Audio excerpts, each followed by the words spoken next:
Hello, lovelies.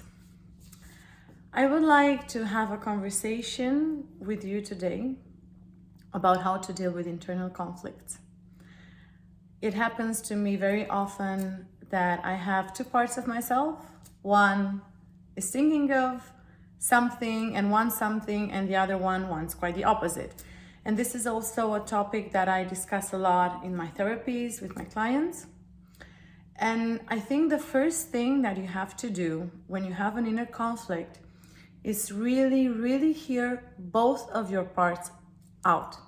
Like, you can do this in writing. You can write a letter from one part, the one that wants something, and then a letter from the one that wants the exact opposite. Also, when you hear both of them, take your time to truly feel into both of them. See, how do you feel when you choose A? How would you feel when you choose B? What are the sensations that you have in your body? Which one brings more joy? Most of the times when you sit with a decision like this, there will be a third part that comes up. Like, that would be usually the resolution. But if that doesn't happen, we have to accept that every time we choose to follow one of our parts, the other one loses. The problem, and this is why most of us get stuck, is that we want all our parts to win. And that's really not possible. Because, for example, if I'm going shopping and there's like this part of me that would like another red blouse, like I don't have enough red blouses. And there's the other part of me that is saying, I don't think it's a good idea to be spending more money. You already have 10 blouses. It's fine. We're trying to save some money and so on. One of them is going to win. So there are situations when one of them wins, and that's fine. And there are situations where there is a third part or a third option that comes out of this internal dialogue. The problem when we have an internal conflict is that we believe that these parts of ourselves are wrong. Like, one part makes the other part in ourselves wrong. Like, oh, I'm right and you're wrong. And then we start fighting, and then there's a blockage that happens.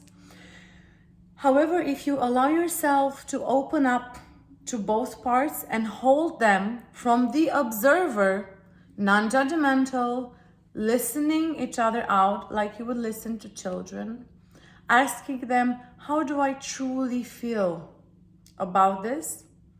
And actually asking yourself, and I think this is a really important question, which loss are you most comfortable living with?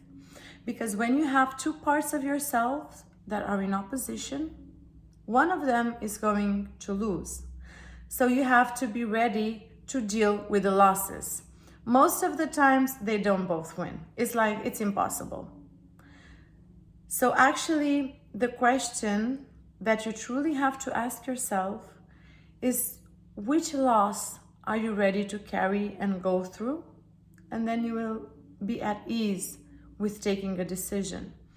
And this is a decision, it doesn't matter if it's something small or if you're trying to decide on ending a relationship or being in a relationship or buying something or changing something in your life or in your career. It's really important to hear all these parts out from the third person, like you are the observer, and hold them in compassion, because we constantly talk with ourselves. I don't know if you've noticed, but you're always in a conversation with yourself. So if there's no resolution, then I would encourage you to just take more time. It means that you just need more time to process this.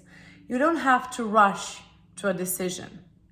You can also try it. Like, if you want to move to a different country, take your time, go there, maybe be there for a few weeks or a few months, and then you can decide. I hope this was helpful to you. Thank you for giving me part of your time. I love you. Have a really nice day.